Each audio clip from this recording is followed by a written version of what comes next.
Hello everyone, and thank you for subscribing to my channel.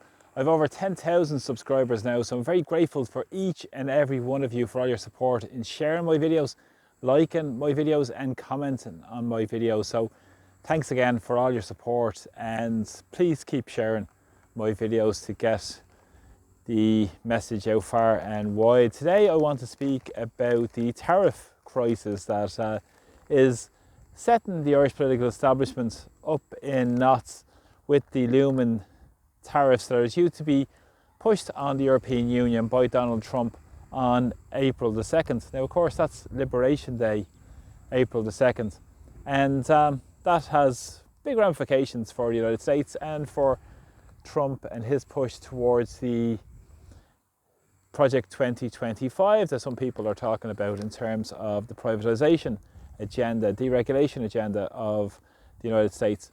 Now, of course, there's a lot of talk in Ireland about what sort of tariffs will be imposed on Ireland. There's some talks of 25%, others of 10%. And of course, we saw last week the threatened tariffs being pushed onto whiskey because of the European Union deciding to tariff bourbon coming in from the United States. So this is leading to huge issues in the Irish political circles and all of the media circles too. If you look at Howard Lutnick, he's the Commerce Secretary for the Trump White House, and he has come out and said that Ireland is running a tax scam, and he said it's its favourite country to target. Now, Lutnick, of course, is a billionaire and former head of Cantor Fitzgerald, a company that was recently fined over €450,000 in Europe because of issues with their accounts. And of course, he's been pushing this agenda on behalf of the Trump White House in terms of the budget deficit. Currently, it's a $2 trillion budget deficit. And of course, Elon Musk is looking at cutting $1 trillion through the Department of Government Expenditure. And also, we've seen the tariffs playing a big part in this and the move towards bringing factories back home. And of course, they've targeted tax haven Ireland, because Ireland has been reliant on this tax haven model for years and years and years, over-reliant on foreign direct investment, multinationals and global corporations, to the detriment of our own indigenous industries, which have been sold off and privatised through the European Union, and also many of our resources, which have been decimated, from our food across to our fisheries, and many more resources in Irish society have been sold off under the remit of the neoliberal privatisation agenda of the European Union. Now, Scott Besant, I should have said, Besant is his name. He'll make people peasants, I'm sure, maybe his policies. He's the Treasury Secretary, and he said he's pushing towards getting more private sector jobs. And we've seen the Trump presidency pushing ahead with a lot of these plans in his couple of months in office.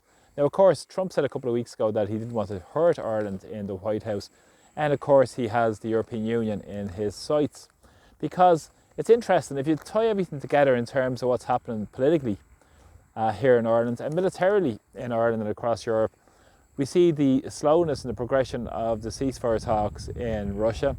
Obviously, Russia are in a position where they're not willing to engage in any piecemeal, meagre ceasefire, especially considering the provocation that's gone on for years and years from NATO. But of course, what's interesting with this is that the US regime has been pushing this division of labour. Now, Trump has always spoke about equalisation and spoken about the European Union should step up its military capacity to take on Russia or protect themselves, essentially, moving forward.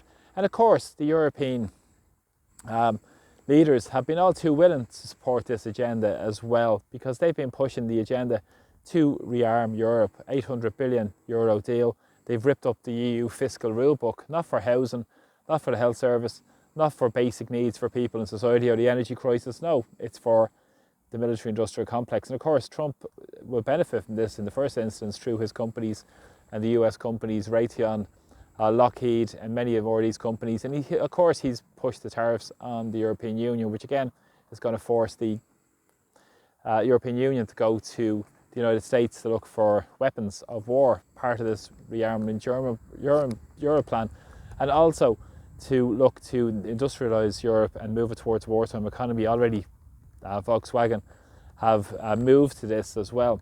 Now, of course, this has been always the agenda of the US. They've said that the European Union should step up, and the European Union, the able lapdogs, are stepping up.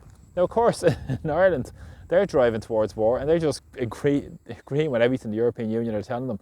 And they're really intrinsically intertwined with the European Union, the political leaders in Ireland. Pascal Donoghue is the head of the Euro Group. He's been pushing across for the digital euro. I spoke in previous videos about that. And they said they've been prepping some time for the eventualities of tariffs that may come on April the 2nd because of the trade surplus we have with the United States. When in fact, if you look at services, it's a trade deficit. But of course, we know it's trade surplus with Big Pharma, the IP, intellectual property rights, and big tech companies as well. And he's spoken about GDP growth mightn't go as quick as or as high as they're hoping. They're talking about up to 2 to 4%, slower amount of growth in the economy. Now, of course, the economy is overinflated because of leprechaun economics and the multinationals. And what's more realistic, we're looking at the domestic economy and how strong that is. But of course, we know people are already struggling with the cost of living disaster and with many more issues in our society, with high rents, house prices on the increase as well.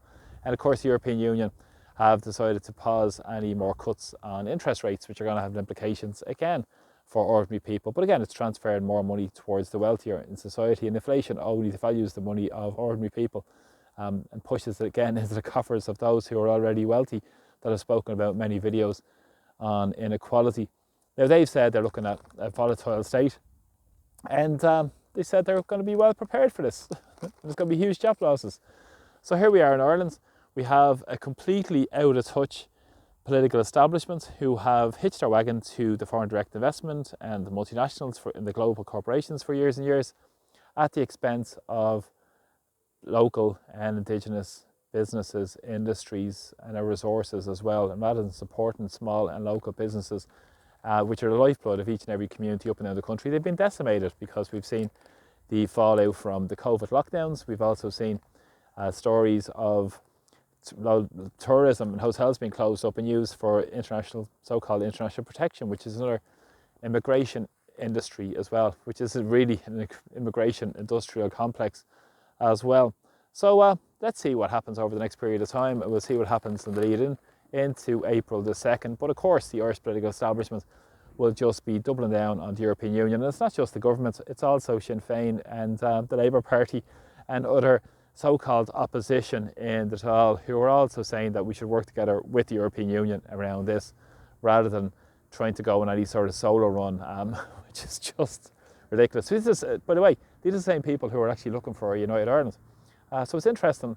Of course I want a United Ireland. I want a United Ireland for the people and by the people, where the people have a voice in what goes on in society and are represented in society. Then their needs are met and the needs of the citizens of our country are met again. But it'll be little more than another outpost, larger outpost of the European Union, who are dragging us towards war, and these absolute psychopaths are dragging us towards more confrontation with Russia rather than standing up and looking for peace. But of course, listen, so much of the media is being completely bought and captured by the very wealthy in society, the big corporations and the political classes, with 725 million going to RTE recently, a 3-year deal. What would you expect from listening to any of that media? So it's important, please share my videos, please push the message out far and wide, and stand up for an Ireland for the people and by the people, where we bring power and take power back to our communities